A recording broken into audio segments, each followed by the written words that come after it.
How to repair the plastic gas tank on a Stihl Weed Eater.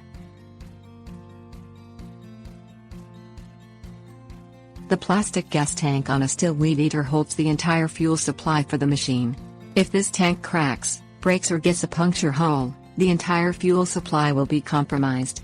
The tank can also get warped to the point where fuel will no longer remain under the proper pressure in the fuel tank. Besides keeping the tank clean, there is little you can do to repair the tank. Most tank repairs require a replacement tank. Things you'll need: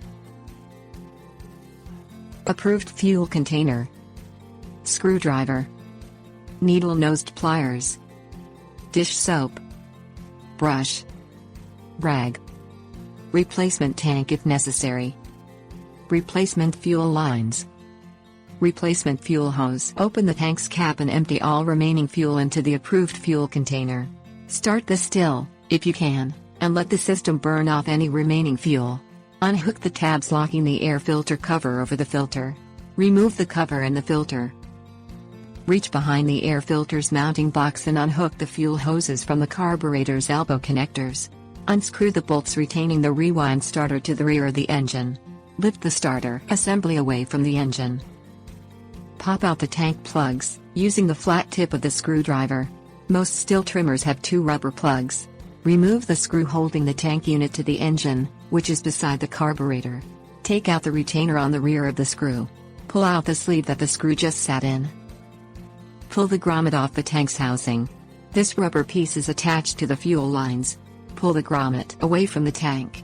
The fuel lines, which are attached, will come out as well. Discard the old fuel hoses and fuel filter. Wash the fuel tank in water and dish soap. Use the brush to scrub any dirt from inside the tank. Wipe the tank dry with the rag. Inspect the fuel tank for any holes, cracks, warping or signs of damage. Close the fuel tank's cap and submerge it in clean water and look for air bubbles, which will indicate tiny puncture marks. Replace a fuel tank with damage or puncture marks. Reinstall fuel parts in reverse sequence. Fit the 2 new fuel hoses to the 2 slots on the fuel tank. Push the new fuel filter into the main fuel lines hose. Slide the grommet onto the main fuel hose until it is flush with the tank housing. Screw the fuel tank back onto the engine. Reinstall rubber plugs to the tank. Reattach fuel lines to the elbow connectors on the carburetor. Refit the air filter cover and starter assembly to the engine.